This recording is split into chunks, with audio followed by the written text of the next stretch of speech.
ओम नमः शिवाय। श्री शिव महापुराण शतरुद्र संहिता अध्याय 231। भगवान शिव की अष्टमूर्तियों का वर्णन।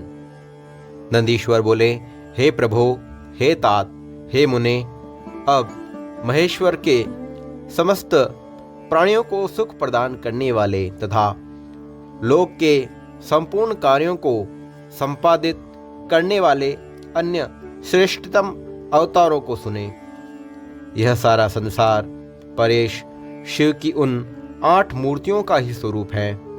उस मूर्ति समूह में व्याप्त होकर विश्व उसी प्रकार स्थित है जैसे सूत्र में पिरोई हुई मणियां।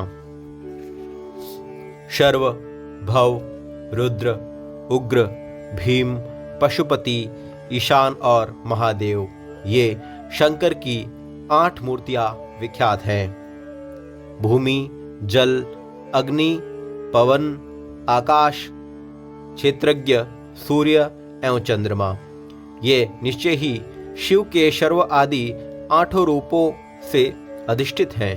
महेश्वर शंकर का विश्वंभरात्मक शर्व रूप चराचर विश्व को धारण करता है, ऐसा ही शास्त्र का निश्चय है। समस्त संसार को जीवन देने वाले जल परमात्मा शिव का भव नामक रूप कहा जाता है, जो प्राणियों के भीतर तथा बाहर गतिशील रहकर विश्व का भरण पोषण करता है और स्वयं भी स्पंदित होता रहता है।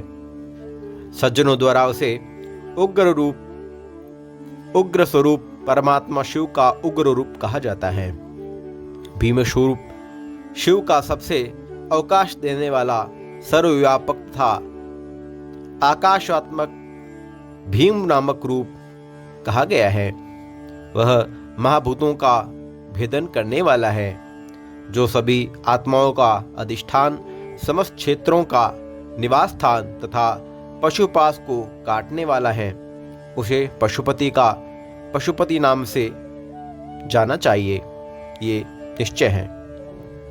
सूर्य नाम से जो विख्यात होकर संपूर्ण जगत को प्रकाशित करता है और आकाश में भ्रमण करता है, वह महेश का ईशान नामक रूप है, जो अमृत के समान किरणों से युक्त होकर चंद्र रूप से सारे संसार को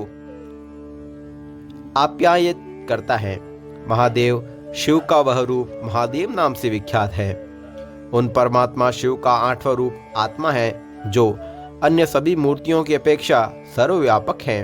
इसलिए यह समस्त चराचर जगत शिव का ही स्वरूप है। जिस प्रकार वृक्ष की जड़ मूल को सींचने से उसकी शाखाएं पुष्ट होती हैं, उसी प्रकार शिव का शरीरभूत संसार शिवाचरण से पुष्ट होता है।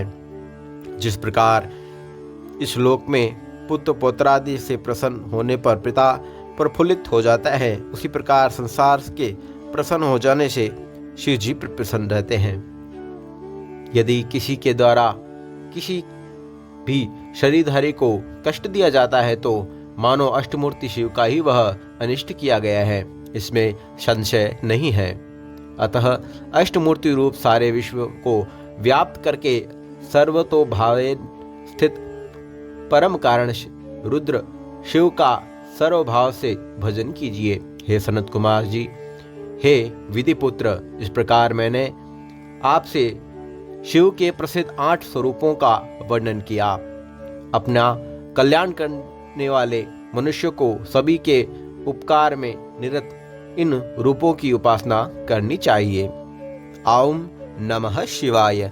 श्री शिव महापुराण शतरुद्र संहिता अध्याय 231 संपूर्ण हुआ।